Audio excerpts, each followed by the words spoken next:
Hello ma fille, j'espère que vous allez bien, j'espère que tout se passe bien pour vous. Donc là on va parler du placement de la planète Mars dans le signe de Sagittaire. Alors en fait ce qu'il faut savoir c'est que le signe de Sagittaire, déjà en fait c'est géré par la planète Jupiter. Et Jupiter en sanskrit ça signifie gourou. Donc, un gourou, qu'est-ce que c'est? Non, ce n'est pas un dieu. Un gourou, c'est un maître spirituel, c'est un mentor. Un gourou, c'est un guide. Un gourou, c'est un coach. Un gourou, c'est quelqu'un sur qui vous comptez, en qui vous avez confiance. Et ce genre de choses-là, c'est un gourou. Et en fait, quand vous avez Mars dans le signe de Sagittaire, ça donne des personnes qui sont prêts à se battre pour une cause. Ça donne des soldats d'une cause. Ça donne des soldats d'idéologie. Après, tout dépend du reste de votre carte astrale, c'est-à-dire des autres placements. Mais du coup, oui, c'est vrai que ça peut donner soit de très bons activistes pour des causes qui servent tout le monde, ou du coup ça peut donner des extrémistes, ou du coup ça peut donner des terroristes, l'extrême de l'extrême, ceux qui font peur à tout le monde. Alors qu'ils sont censés servir une cause, mais ils font peur à tout le monde. Ok. Donc en fait, ça peut donner vraiment ça. Mars en Sagittaire, du coup, ça donne vraiment des gens aussi qui prennent cette responsabilité-là. C'est-à-dire que eux, vraiment, ils se disent, moi, mon rôle, mon énergie, mon focus, mes actions, ça va être pour servir ma religion, servir mon parti politique, servir ma communauté, servir mon genre sexuel, servir ma sexualité et parler au nom de ça et militer au nom de ça et ce genre de choses là. Et vraiment en fait si c'est bien placé, ça donne des gens dont on a tous besoin, qui créent des associations, qui font des choses, qui font des mouvements et tout. Et si c'est mal placé, ça donne des gens qui butent tout le monde parce qu'ils pensent avoir the truc. Vous voyez ce que je veux dire? Donc voilà. En fait, Mars en Sagittaire, ça peut vraiment donner ça. Et où ça peut donner des gens qui sont à la recherche de ça.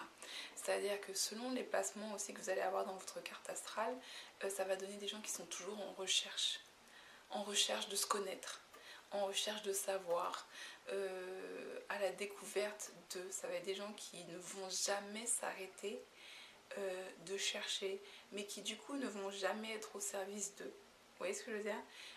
Comme des gens qui sont obsédés, fascinés par certaines causes, mais qui ne soutiennent jamais la cause. Vous voyez ce que je veux dire?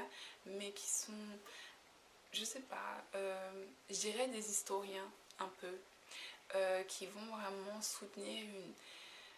Qui vont chercher à savoir, des historiens, où ça va donner des journalistes politiques qui partent en insider, ça va donner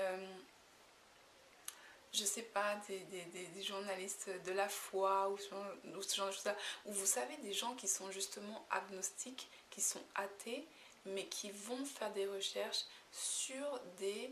euh, sur des thèmes en particulier comme ça. Vous voyez ce que je veux dire? C'est-à-dire que ça va donner des gens qui ne croient pas forcément en Dieu, mais qui vont du coup lire tous les livres religieux, qui vont faire des recherches là-dessus tout le temps, mais ils vont vous dire je crois pas en Dieu. Mais ils vont tout le temps rechercher là-dedans, vous voyez ce que je veux dire? Ils vont toujours mettre leur énergie là-dedans, dans ce sujet-là idéologique, alors qu'ils ne soutiennent pas cette idéologie. Ça peut aussi donner des prédicateurs, vraiment, c'est-à-dire les gens qui vont donner la parole, mettre leur énergie dans la parole et ce genre de choses là, et ça s'entend dans leur speech, ça s'entend que hey yes yes je veux pas faire de caricature de quelque religion que ce soit, mais vous voyez ce que je veux dire, ça va donner vraiment les on y va, ok. Ceci ça peut donner aussi des gens qui sont autodidactes parce que du coup en fait ce qui est leur guide et ce qui leur donne l'envie d'apprendre n'est pas quelqu'un d'autre, mais leur focus à eux, leur énergie à eux, leur passion à eux, leur propre détermination, c'est ça qui les oblige à apprendre. Donc du coup, en fait, vous pouvez vraiment retrouver des gens qui sont autodidactes. Il y a d'autres placements pour les gens qui sont autodidactes. Je crois que c'est Sun et Jupiter. Quand vous avez quand vous avez Soleil et Jupiter dans la même maison, ça donne des gens qui sont autodidactes. C'est-à-dire que leur ego est leur propre guide. Et l'ego dans le bon sens, pas dans le sens tout de suite négatif, mais dans le bon sens, c'est-à-dire qu'ils vont apprendre d'eux-mêmes. Vous voyez ce que je veux dire? Et Mars en Sagittaire, ça donne ça. Ça donne vraiment des gens qui vont faire des recherches, qui vont vraiment lire des livres religieux tout seuls, les apprendre tout seuls, en parler et partager ce qu'ils savent seuls. Ça va vraiment donner ce genre de personnes-là. Donc voilà, comme d'habitude, tout dépend du placement des autres planètes pour savoir la dignité de ce placement-là. C'est-à-dire la dignité, c'est est-ce que c'est digne ou c'est un signe ou c'est un placement indigne. Donc voilà, my peeps, je vous fais des énormes bisous. On se voit très très bientôt. On met un petit pouce bleu pour m'aider parce que c'est toujours sympa. Et on se voit très bientôt à la prochaine vidéo. En attendant, retrouvez-moi sur les réseaux sociaux. Tout se passe dans la bio-description.